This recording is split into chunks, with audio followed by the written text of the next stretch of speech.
Maria here, and this is my market update for May 2020. This time I want to do a little bit different.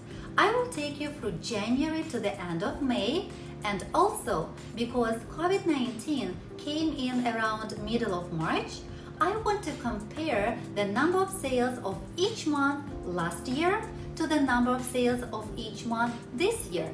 And also I want to compare the benchmark prices of each month last year to this year. Let's have a look at the numbers. Here we have sales, active listings, months of inventory, and benchmark price. So we started the year with 1,571 sales. As it always does, as we move into the year, we started to rise.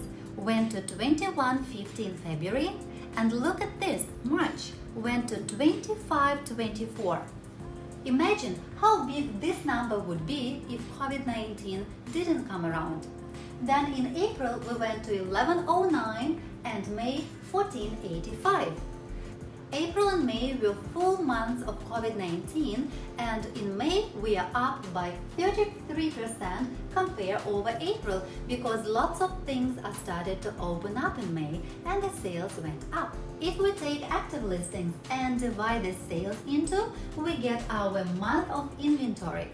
So month of inventory determines supply and demand, and this is the strength of the market. So in January we had 5.5 months, in February 4.3, in March 3.8 months. So we were moving the right direction here towards the seller's market, and then in April 8.5, completely buyer's market because of COVID-19, and in May 6.7, so we are down by 21% compared over April. Benchmark price, we were sitting the whole half of the year above million, and the prices are not moving that much because most of the year we were in balanced market except of the month of April. Now let's compare the number of sales for each month last year to this year. In 2019 January we had 1103 sales, and in 2020 1571, and we were up by 42%. That's an incredible number. Same thing in February 1484, in 2019 2150, and we are up by 45%.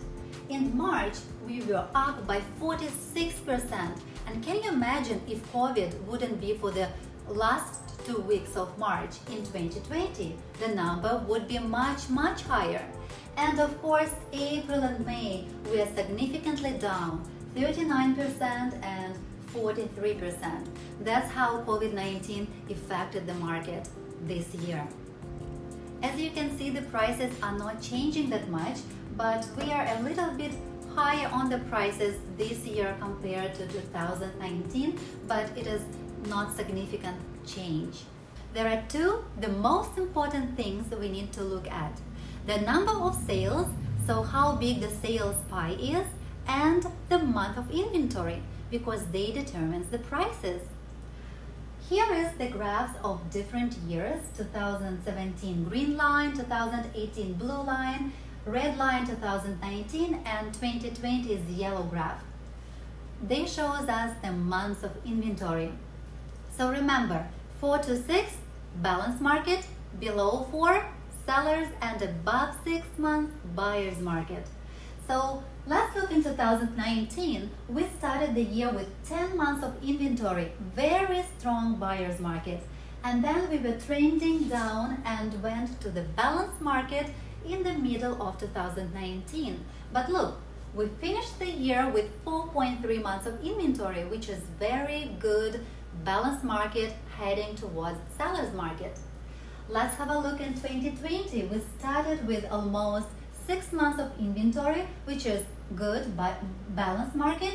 We went down to 3.8 in March, which is seller's market, and then bingo, up again in April with 8.5 months, completely buyer's market, and in May we started to head down to 6.7. So I guess the big thing is what's going on to happen in June. I think the sales will still be going up because we lost that momentum in spring market, and maybe the whole summer will continue to be a little bit more active as it usually is. What will happen with the market in fall, I don't know, because could be the second wave of COVID-19. Also, unemployment rates are still very, very high, and the government still printing the money, and that should have effect on us for sure. But I just know that the mortgage rates are low and they are planning to stay low, which is really great news. So if you're planning to buy or sell something during this time, give me a call. I will come up with a perfect strategy for you. And remember, everybody, life is a beautiful thing. Make it count.